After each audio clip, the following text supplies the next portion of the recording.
विविध audio book, विविध कहानियां, विविध रंग। नमस्कार, हमारे YouTube चैनल में आपका स्वागत है। चलिए शुरू करते हैं। मुंशी प्रेमचंद की कहानी दो बैलों की कथा। जानवरों में गधा सबसे बुद्धिहीन समझा जाता है। हम जब किसी आदमी को पहले दर्जे का बेवकूफ कहना चाहते हैं तो उसे गधा कहते हैं। गधा समचुज बेवकूफ है, या उसके सीधेपन, उसकी निरापद सहिष्णुता ने उसे ये पदवी दे दी है, इसका निश्चय नहीं किया जा सकता। गायें सींग मारती है। ब्याही हुई गाय तो अनायास ही सिन्नी का रूप धारण कर लेती है। कुत्ता भी बहुत गरीब जानवर है, लेकिन कभी कभी उसे भी क्रोध आ ही जाता है। लेकिन गधे को कभी क्रोध करते नहीं सुना, न देखा। जितना चाहे उस गरीब को मारो, चाहे जैसी खराब सड़ी हुई घास सामने डाल दो, उसके चेहरे पर कभी असंतोष की छाया भी न दिखाई देगी। बैशाख में चाहे एकाध बार कुलेल कर लेता हो, पर हमने तो उसे कभी खुश होते नहीं देखा। उसके चेहरे पर एक स्थायी विषाद स्थायी रूप से छाया रहता है। सुख दुख, हानि लाभ किसी दशा में भी बदलते नहीं देखा। ऋषियों मुनियों के जितने गुण हैं, वो सभी उसमें पराकाष्ठा को पहुंच गए हैं, पर आदमी उसे बेवकूफ कहता है। सद्गुणों का इतना अनाचार कहीं नहीं देखा। कदाचित सीधापन संसार के लिए उपयुक्त नहीं है। देखिए न, भारतवासियों की अफ्रीका में क्यों दुर्दशा हो रही है। क्यों अमेरिका में उन्हें घुसने नहीं दिया जाता। बेचारे शराब नहीं पीते, 4 पैसे कुसमय के लिए बचाकर रखते हैं। जी तोड़ काम करते हैं, किसी से लड़ाई झगड़ा नहीं करते, 4 बातें सुनकर गम खा जाते हैं। फिर भी बदमाश है।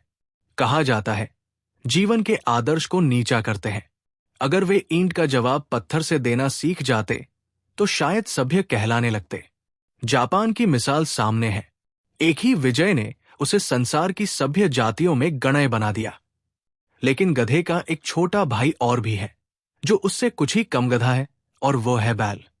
जिस अर्थ में हम गधा का प्रयोग करते हैं, कुछ उसी से मिलते जुलते अर्थ में बछिया के ताऊ का प्रयोग भी करते हैं।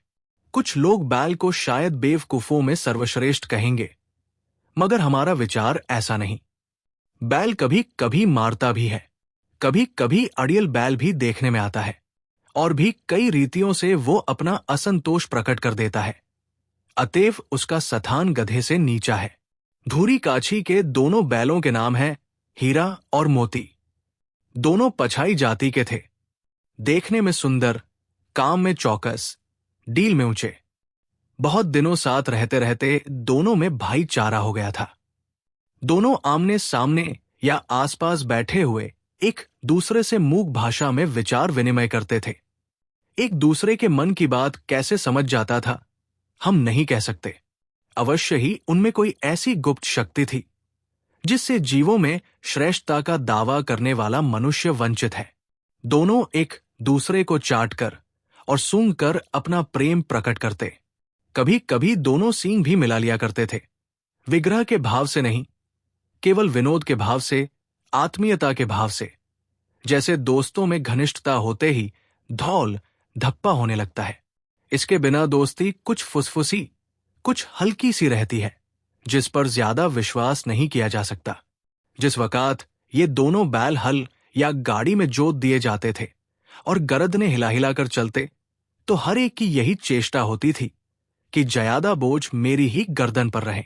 दिन भर के बाद दोपहर या संध्या को दोनों खुलते तो एक दूसरे को चाट चूट कर अपनी थकान मिटा लिया करते। नान में खली भूसा पड़ जाने के बाद दोनों साथ उठते, साथ नाद में मुंह डालते और साथ ही बैठते थे। एक मुंह हटा लेता तो दूसरा थी हटा लेता था। संयोग की बात, धूरी ने एक बार गोई को ससुराल भेज दिया। बैलों को क्या मालूम वे क्यों भेजे जा रहे हैं। समझे मालिक ने हमें बेच दिया।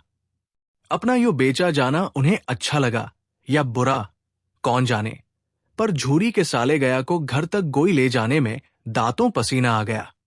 पीछे से हाँकता तो दोनों दाएं बाएं भागते, पगहिया पकड़कर नीचे करके हुंकारते। अगर ईश्वर ने उन्हें वाणी दी होती तो झूरी से पूछते, तुम हम गरीबों को क्यों निकाल रहे हो।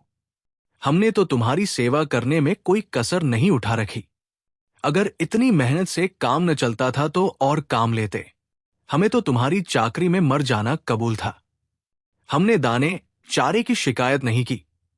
तुमने जो कुछ खिलाया वो सिर झुकाकर खा लिया। फिर तुमने हमें इस जालिम के हाथ क्यों बेच दिया? संध्या समय दोनों बैल अपने नए स्थान पर पहुंचे। दिन भर के भूखे थे, लेकिन जब नाद में लगाए गए तो एक ने भी उसमें मुंह न डाला। दिल भारी हो रहा था। जिसे उन्होंने अपना घर समझ रखा था वो आज उनसे छूट गया था। ये नया घर, नया गांव, नए आदमी सब उन्हें बेगाने से लगे। दोनों ने अपनी मूक भाषा में सलाह की। एक दूसरे को कनखियों से देखा और लेट गए। जब गांव में सोता पड़ गया तो दोनों ने जोर मारकर पगहे तुड़ा डाले और घर की तरफ चले। पगहे बहुत मजबूत थे। अनुमान नहीं हो सकता था कि कोई बैल उन्हें तोड़ सकेगा। पर इन दोनों में इस समय दूसरी शक्ति आ गई थी। एक एक झटके में रस्सियां टूट गई। झूरी प्रात काल सोकर उठा तो देखा कि दोनों बैल चरनी पर खड़े हैं। दोनों की गर्दनों में आधा आधा गराव लटक रहा है। घुटने तक पांव कीचड़ से भरे हैं और दोनों की आंखों में विद्रोह में स्नेह झलक रहा है। धूरी बैलों को देखकर स्नेह से गदगद हो गया। दौड़कर उन्हें गले लगा लिया। प्रेमालिंगन और चुंबन का वह दृश्य बड़ा ही मनोहर था। घर और गांव के लड़के जमा हो गए और तालियां बजा बजाकर उनका स्वागत करने लगे। गांव के इतिहास में यह घटना अभूतपूर्व न होने पर भी महत्वपूर्ण थी। बाल सभा ने निश्चय किया, दोनों पशुवीरों को अभिनंदन पत्र देना चाहिए। कोई अपने घर से रोटियां लाया, कोई गुड़, कोई चोकर, कोई भूसी। एक बालक ने कहा, ऐसे बैल किसी के पास न होंगे। दूसरे ने समर्थन किया, इतनी दूर से अकेले चले आए। तीसरे ने कहा, बैल नहीं है, वे उस जन के आदमी हैं। इसका प्रतिवाद करने का किसी को साहस नहीं हुआ। झरी की पत्नी ने बैलों को द्वार पर देखा तो जल उठी। बोली, कैसे नम कहराम बैल है कि एक दिन भी वहां काम न किया। भाग खड़े हुए। झूरी अपने बैलों का आक्षेप न सुन सका। नम कहराम क्यों है? चारा दाना दिया न होगा तो क्या करते? स्त्री ने रौब के साथ कहा, बस तुम ही तो बैलों को खिलाना जानते हो और सभी पानी पिला पिला कर रखते हैं। झरी ने चिढ़ाया, चारा मिलता तो कयो भागते। स्त्री चिढ़ी, भागे इसलिए कि वे लोग तुम जैसे बुद्धों की तरह बैलों को सहलाते नहीं। खिलाते हैं तो रगड़ कर जोतते भी हैं। ये दोनों ठहरे कामचोर भाग निकले। अब देखूं कहां से खली और चोकर मिलता है। सूखे भूसे के सिवा कुछ न दूंगी, खाए चाहे मरे। वही हुआ। मजदूर को कड़ी ताकीद कर दी गई कि बैलों को खाली सूखा भूसा दिया जाए। बैलों ने नाद में मुंह डाला तो फीका फीका, न कोई चिकनाहट, न कोई रस। क्या खाए? आशा भरी आंखों से द्वार की ओर ताकने लगे। झूरी ने मजदूर से कहा, थोड़ी सी खली क्यों नहीं डाल देता रे? मालकिन मुझे मार ही डालेंगी। चुरा कर डाला। ना दादा, पीछे से तुम भी उन्हीं की सी कहोगे। दूसरे दिन झूरी का साला फिर आया और बैलों को ले चला। अब कि उसने दोनों को गाड़ी में जोता। 2-4 बार मोती ने गाड़ी को सड़क की खाई में गिराना चाहा, पर हीरा ने संभाल लिया। वो ज्यादा सहनशील था। संध्या समय घर पहुंचकर उसने दोनों को मोटी रस्सियों से बांधा और कल की शरारत का मजा चखाया। फिर वही सूखा भूसा डाल दिया। अपने दोनों बैलों को खली, चूनी, सब कुछ दी। दोनों बैलों का ऐसा अपमान कभी न हुआ था। धूरी उन्हें फूल की छड़ी से भी न छूता था। उसकी टिटकार पर दोनों उड़ने लगते थे। यहां पर मार पड़ी। आहत सम्मान की व्यथा तो थी, उस पर मिला सूखा भूसा। नांद की तरफ आंख तक न उठाई। दूसरे दिन गया ने बैलों को हल में जोता, पर इन दोनों ने जैसे पाव उठाने की कसम खा ली थी। वो मारते मारते थक गया, पर दोनों ने पाव न उठाया। एक बार जब निर्दयी ने हीरा के नाक में खूब डंडे जमाए तो मोती का गुस्सा काबू से बाहर हो गया। हल लेकर भागा। हल, रस्सी, जुआ सब टूट टाट कर बराबर हो गया। गले में बड़ी बड़ी रस्सियां न होती तो दोनों पकड़ाई में न आते। हीरा ने मूक भाषा में कहा, भागना व्यर्थ है। मोती ने उसी भाषा में उत्तर दिया, तुम्हारी तो इसने जान ही ले ली थी, अब की बार मार पड़ेगी। पढ़ने दो, बैल का जन्म लिया है तो मार से कहां तक बचेंगे। गया 2 आदमियों के साथ दौड़ा आ रहा है, दोनों के हाथ में लाठियां हैं। मोती बोला, कहो तो दिखा दूं कुछ मजा में भी। लाठी लेकर आ रहा है। हीरा ने समझाया, नहीं भाई, खड़े हो जाओ, मुझे मारेगा तो मैं 1-2 को गिरा दूंगा। नहीं, हमारी जाति का ये धर्म नहीं। मोती दिल में ऐंठ कर रह गया। गया आ पहुंचा और दोनों को पकड़कर ले चला। कुशल हुई कि इस वक्त मार पीट न की, नहीं मोती भी पलट पड़ता। उसके तेवर देखकर सहम गया और उसके सहायक समझ गए कि इस वक्त टाला जाना ही मसलहत है। आज दोनों के सामने फिर वही सूखा भूसा लाया गया। दोनों चुपचाप खड़े रहे। घर के लोग भोजन करने लगे। उसी वक्त एक छोटी सी लड़की 2 रोटियां लेकर निकली और दोनों के मुंह में देकर चली गई। उस एक रोटी से इनकी भूख तो क्या शांत होती, पर दोनों के हृदय को मानो भोजन मिल गया। यहां भी किसी सज्जन का वास है। लड़की भैरों की थी, उसकी मां मर चुकी थी। सौतेली मां उसे मारती थी, इसलिए इन बैलों से उसे एक प्रकार की आत्मीयता हो गई थी। दोनों दिन भर जोते जाते, डंडे खाते, शाम को थान पर बांध दिए जाते और रात को वही बालिका उन्हें 2 रोटियां खिला जाती। प्रेम के इस प्रसाद की ये बरकत थी कि 2 गाल सूखा भूसा खाकर भी दोनों दुर्बल न होते थे, मगर दोनों की आंखों में रोम रोम में विद्रोह भरा हुआ था। एक दिन मोती ने मूक भाषा में कहा, अब तो सहा नहीं जाता हीरा, क्या करना चाहते हो? एकाध को सींगों पर उठाकर फेंक दूंगा। लेकिन जानते हो वो प्यारी लड़की जो हमें रोटियां खिलाती है, उसी की लड़की है जो इस घर का मालिक है। ये बेचारी अनाथ हो जाएगी तो मालकिन को न फेंक दूं, वही तो उस लड़की को मारती है। लेकिन औरत जात पर सींग चलाना मना है, वो भूले जाते हो। तुम तो किसी तरह निकलने ही नहीं देते, तो आओ आज तुड़ाकर भाग चलें। हां, ये मैं स्वीकार करता हूं, लेकिन इतनी मोटी रस्सी टूटेगी कैसे? इसका उपाय है, पहले रस्सी को थोड़ा सा चबा लो, फिर एक झटके में टूट जाती है। रात को जब बालिका रोटियां खिलाकर चली गई तो दोनों रस्सियां चबाने लगे। मोटी रस्सी मुंह में न जाती थी। बेचारे बार बार जोर लगाकर रह जाते।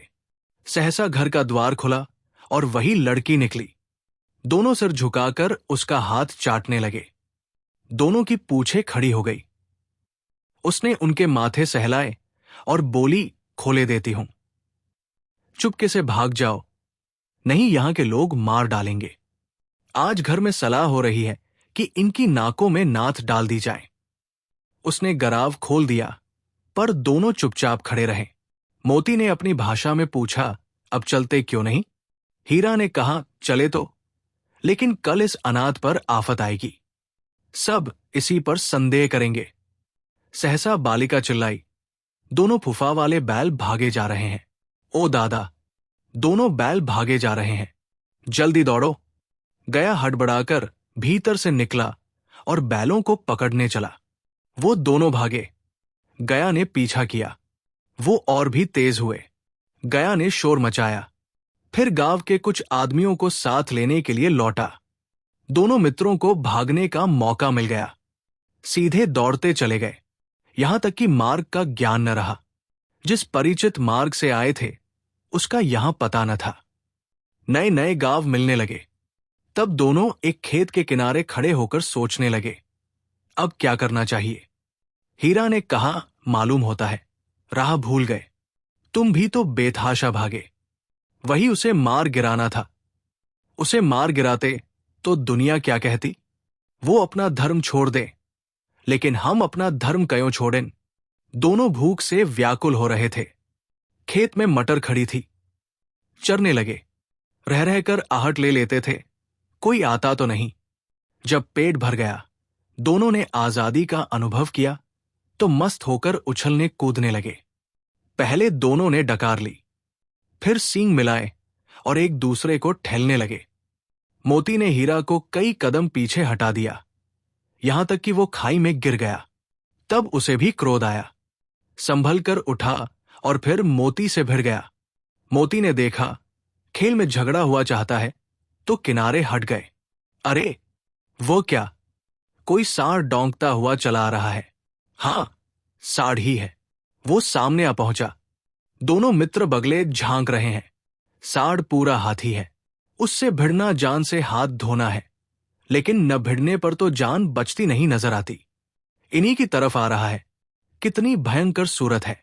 मोती ने मूक भाषा में कहा, बुरे फंसे, जान कैसे बचेगी, कोई उपाय सोचो। हीरा ने चिंतित स्वर में कहा, अपने घमंड में भूला हुआ है, आरजू विनती न सुनेगा। भाग क्यों न चले, भागना कायरता है, तो फिर यही मरो। बंदा तो 9 2 11 होता है, और जो दौड़ाए, तो फिर कोई उपाय सोचो जलद।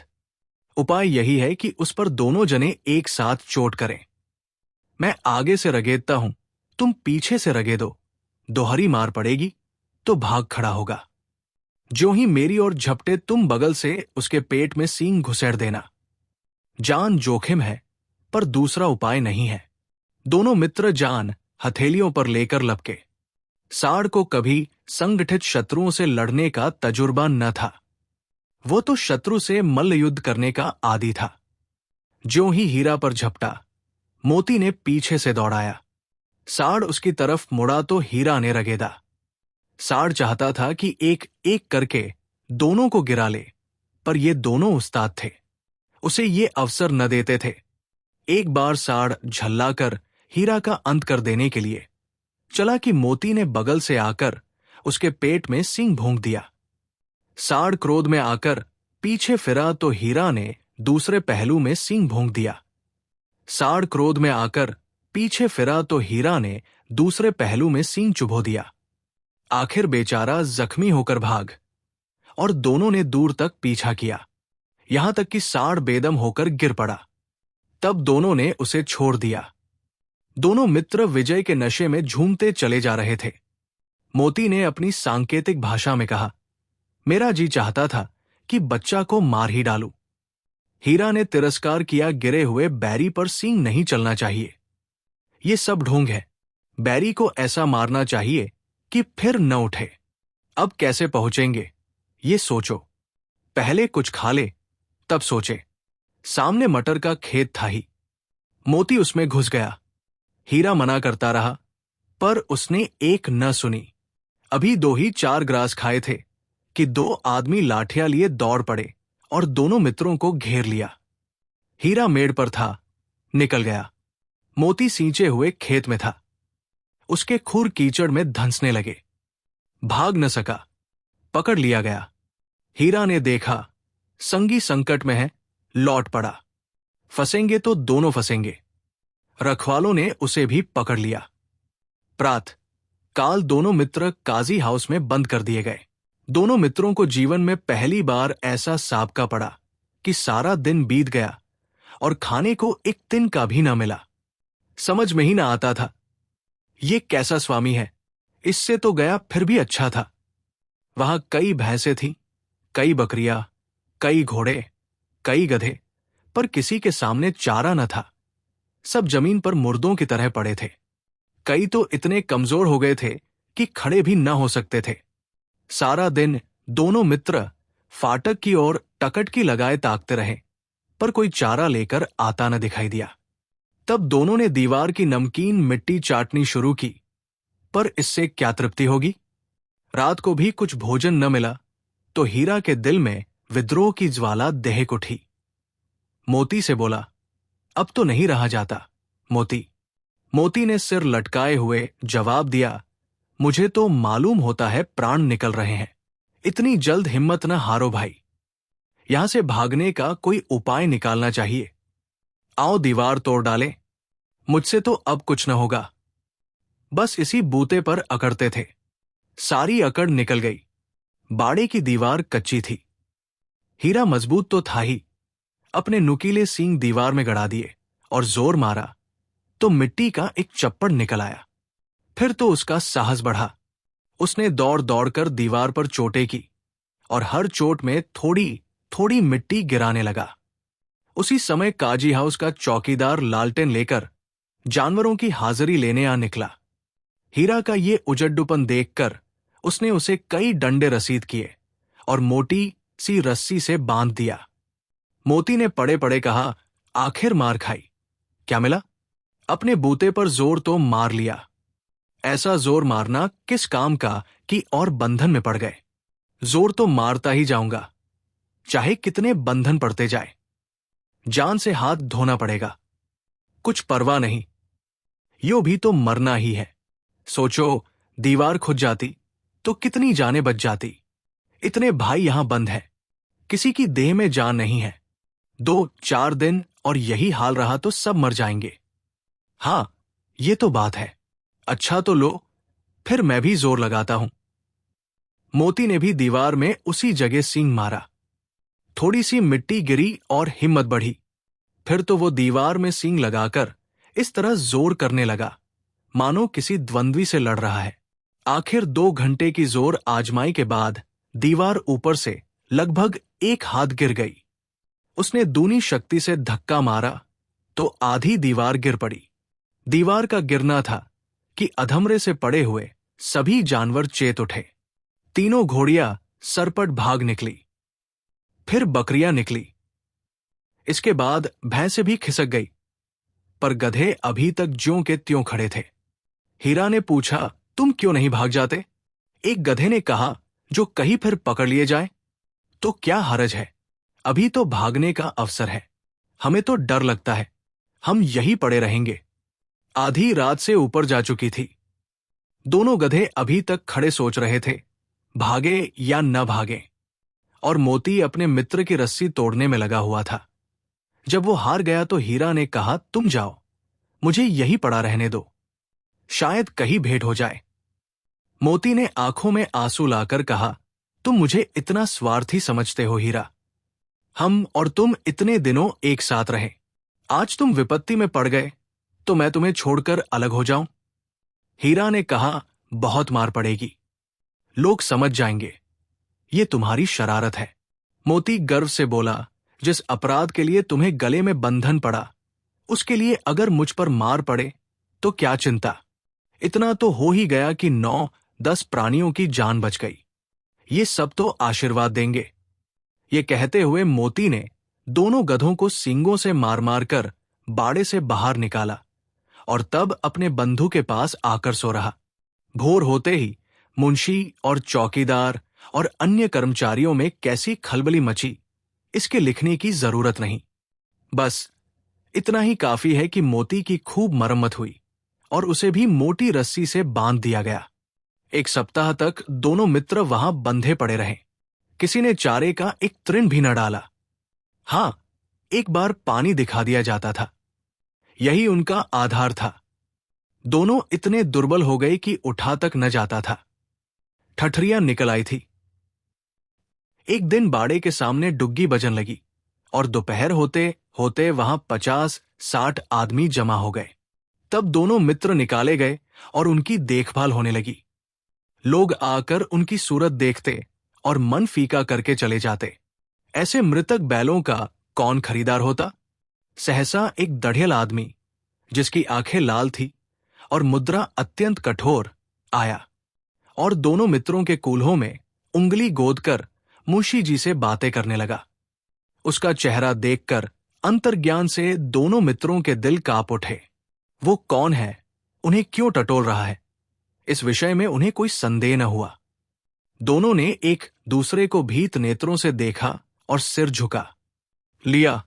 हीरा ने कहा गया कि घर से नाहक भागे, अब जान न बचेगी। मोती ने अश्रद्धा भाव से उत्तर दिया, कहते हैं भगवान सबके ऊपर दया करते हैं, इन्हें हमारे ऊपर क्यों दया नहीं आती? भगवान के लिए हमारा मरना जीना दोनों बराबर है। चलो अच्छा ही है, कुछ दिन उसके पास तो रहेंगे। एक बार भगवान ने उस लड़की के रूप में हमें बचाया था, क्या अब न बचाएंगे? ये आदमी छुरी चलाएगा, देख लेना।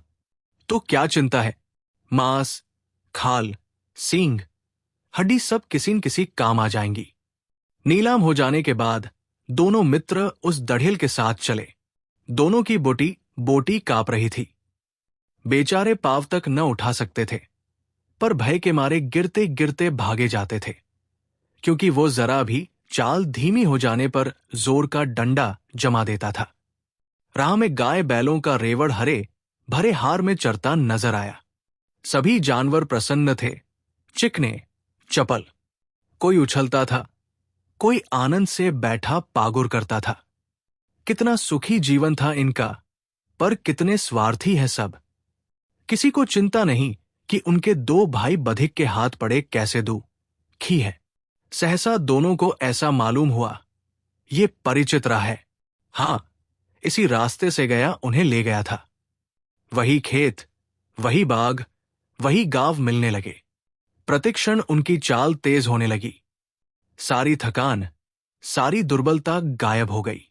आहा, ये लो, अपना ही हार आ गया। इसी कुएं पर हम पूर चलाने आया करते थे। हां, यही कुआं है। मोती ने कहा, हमारा घर नगीच आ गया। हीरा बोला, भगवान की दया है, मैं तो अब घर भागता हूं। ये जाने देगा? इसे मार गिराता हूं। नहीं नहीं, दौड़कर थान पर ले चलो, वहां से हम आगे न जाएंगे। दोनों उन्मत्त होकर बछड़ों की भांति कुलेले करते हुए घर की ओर दौड़े। वो हमारा थान है। दोनों दौड़कर अपने थान पर आए और खड़े हो गए। दड़ियल भी पीछे पीछे दौड़ा चला आता था। झूरी द्वार पर बैठा धूप खा रहा था। बैलों को देखते ही दौड़ा और उन्हें बारी बारी से गले लगाने लगा। मित्रों की आंखों से आनंद के आंसू बहने लगे। एक झूरी का हाथ चाट रहा था। दड़ियल ने जाकर बैलों की रस्सियां पकड़ ली। झूरी ने कहा, मेरे बैल है। तुम्हारे बैल कैसे? मैं मवेशी खाने से नीलाम लिए आता हूं। मैं तो समझता हूं चुराए लिए आते हो। चुपके से चले जाओ। मेरे बैल है, मैं बेचूंगा तो बिकेंगे। किसी को मेरे बैल नीलाम करने का क्या अख्तियार है? जाकर थाने में रपट कर दूंगा। मेरे बैल है, इसका सबूत यह है कि मेरे द्वार पर खड़े हैं। दड़ियल झल्लाकर बैलों को जबरदस्ती पकड़ ले जाने के लिए बढ़ा। उसी वक्त मोती ने सींग चलाया। दड़ियल पीछे हटा। मोती ने पीछा किया। दड़ियल भागा। मोती पीछे दौड़ा। गांव के बाहर निकल जाने पर वो रुका, पर खड़ा दड़ियल रास्ता देख रहा था। दड़ियल दूर खड़ा धमकियां दे रहा था, गालियां निकाल रहा था, पत्थर फेंक रहा था, और मोती विजयी शूर की भांति उसका रास्ता रोके खड़ा था।